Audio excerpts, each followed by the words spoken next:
Pernahkah kamu berdiri di puncak pencapaianmu dengan napas terengah-engah, menunggu tepuk tangan, tapi yang datang hanyalah keheningan? Keheningan yang dingin, keheningan yang memekakkan telinga, lebih berat dari 1.000 kritik. Kamu mulai bertanya-tanya, apa aku salah? Apakah pencapaian ini tidak berarti apa-apa? Perlahan, sebuah benih keraguan ditanam di dalam pikiranmu. Benih yang disirami dengan keheningan yang disengaja. Ini bukan kelalaian. Ini bukan karena mereka sibuk. Ini adalah sebuah taktik, senjata psikologis yang disebut puasa pujian. Sebuah metode manipulasi yang dirancang untuk menghancurkan egomu keping demi keping hingga kamu tidak tahu lagi siapa dirimu tanpa validasi mereka. Mereka membuatmu kelaparan akan pengakuan, sehingga ketika mereka akhirnya memberimu sepotong kecil pujian, rasanya seperti penyelamatan. Kamu menjadi bergantung, kamu menjadi jinak, kamu menjadi milik mereka. Inilah kebenarannya. Keheningan mereka adalah pilihan, sebuah strategi yang diperhitungkan, dan inilah cara kamu bisa melihatnya. Tanda pertama, pencapaian besarmu disambut keheningan. Kamu baru saja mendapat promosi. Kamu menyelesaikan proyek yang mustahil. Kamu mengatasi ketakutan terbesarmu. Kamu berbagi berita itu, hatimu berdebar kencang karena kegembiraan dan kebanggaan. Respons mereka? Anggukan singkat, perubahan topik, atau yang terburuk, tidak ada apa-apa. Mereka sengaja menahan pengakuan yang kamu dambakan. Mereka tahu itu penting bagimu. Itulah mengapa mereka menahannya. Ini tentang kekuasaan. Tanda kedua, pujian bersyarat atau pujian tapi. Ini adalah bentuk pujian yang paling berbahaya karena ia menyamar sebagai dukungan.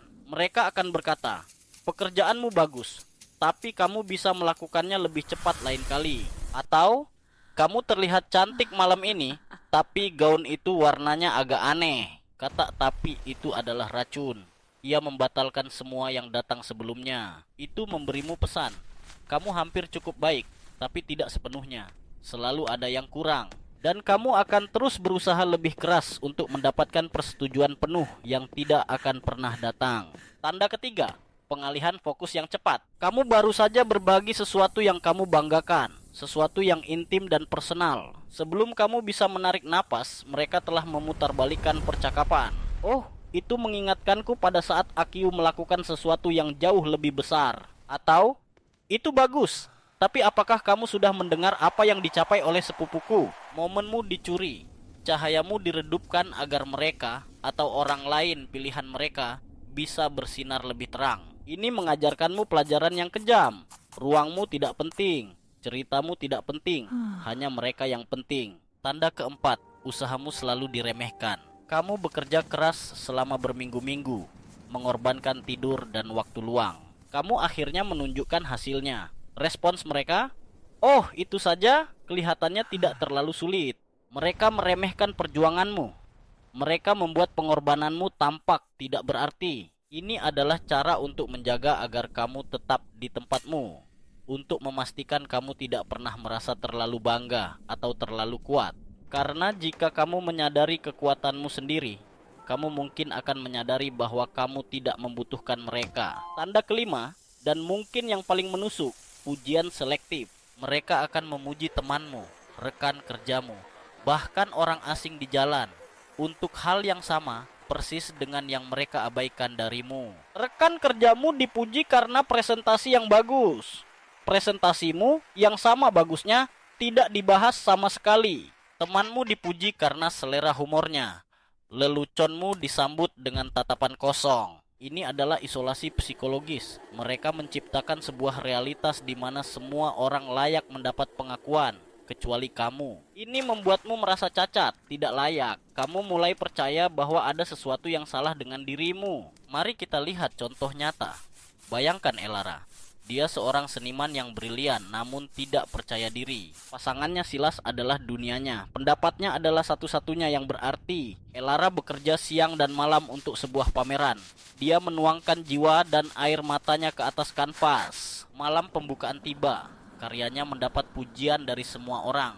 Para kritikus terpesona. Tapi Elara hanya mencari satu pasang mata di tengah keramaian. Mata Silas. Ketika dia akhirnya menemukannya, Silas sedang melihat teleponnya. Dia bahkan tidak melihat karya seni itu. Kemudian Elara bertanya, Bagaimana menurutmu? Hatinya berhenti berdetak. Silas mengangkat bahu. Bagus. Tapi kurasa lukisan di dekat pintu keluar itu lebih menarik. Ngomong-ngomong, kita mau makan di mana? Dalam satu kalimat, dia melakukan 3 hal. Meremehkan usahanya, mengalihkan fokus, dan menyambut pencapaiannya dengan keheningan. Malam itu, Elara tidak merayakan.